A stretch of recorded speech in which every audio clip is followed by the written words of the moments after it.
रामकृष्ण गार्ग और आपके अपने YouTube चैनल आरके स्टडी अड्डा में आप सभी लोगों का स्वागत है।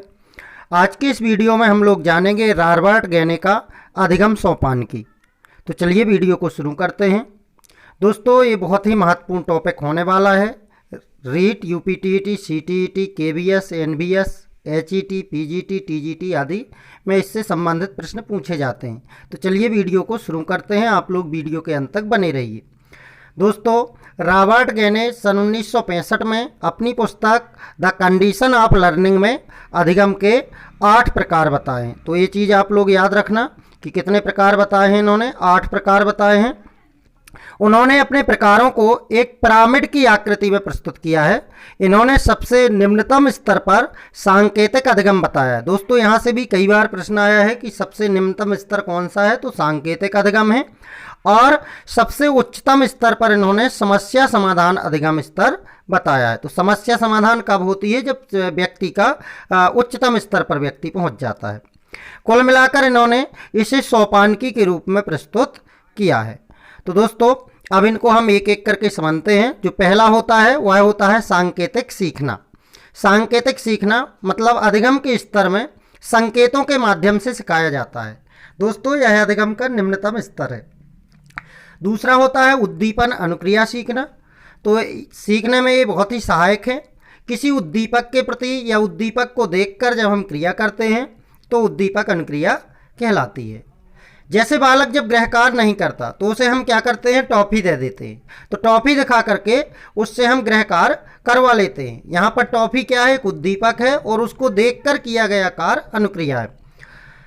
अगला होता है नंबर 3 सरल श्रृंखला का सीखना। तो जब अनुक्रिया के क्रम में की जाती है तो हम उसे सरल श्रृंखला से सीखना कह सकते हैं।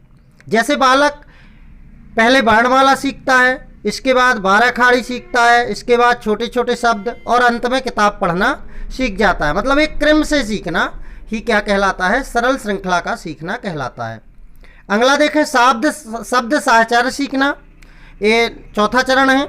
तो शाब्दिक साहचर्य सीखना के अंतर्गत शब्दों की अभिव्यक्ति की जाती है। नंबर 5 देखें दोस्तों। नंबर 5 में है विभेदीकरण सीखना। विभेदीकरण सीखना। दोस्तों, जब बालक श्रृंखला में सीख जाता है तो उसे शब्दों की जानकारी हो जाती है और धीरे धीरे वह वस्तुओं में भेद करना भी सीख जाता है। इसे ही विभेदीकरण सीखना कहा जाता है। तो आप बस इतना समझ लीजिए कि वस्तुओं में भेद करना कि ये वस्तु अलग टाइप की है, ये वस्तु अलग टाइप की है, इससे भिन्न है। इसे ही विभेदीकरण सीखना कहा जाता है। उदाहरण के तौर पर आकृतियों में अंतर करना। जैसे बालक इसमें आकृति में अंतर करना सीख जाता है कि ये त्रिभुज है, ये गोलाकार है, ये लंबाकार है। नंबर 6 देखें संप्रत्यय सीखना। दोस्तों, इसके अंतर्गत बालक के मस्तिष्क में वैसी एक संरचना बनने लगती है जैसा उसको बताया जाए। अर्थात कई वस्तुओं के सामान्य गुणों के आधार पर कोई विशेष अर्थ को सीखना संप्रत्यय सीखना कहलाता है। अर्थात यदि कोई वस्तु बताई जाए तो वो समझ जाए कि वो वस्तु ऐसी होगी। जैसे बताया जाए कि ये हाथी है तो बालक समझ जाए कि उसको एक लंबी सूंड होगी, बड़े बड़े कान होंगे, इस तरह से। नंबर 7 में देखें नियम सीखना। दोस्तों, यह गेने का 7वां सोपान है। जब व्यक्ति के अंदर ज्ञान का भंडार बहुत विकसित हो जाता है तो वह नियमों को भी सीख लेता है। जैसे बालक व्याकरण का नियम जानता है, गणित के नियम जानता है, विज्ञान के नियम जानता है। यही नियम सीखना कहलाता है। और इसके बाद अंतिम आता है समस्या समाधान। तो दोस्तों, यह अधिगम की सर्वोत्तम अवस्था है। अक्सर पूछा गया प्रश्न है कि अधिगम की सर्वोत्तम अवस्था क्या होती है गेने के अनुसार? तो ये समस्या समाधान होती है।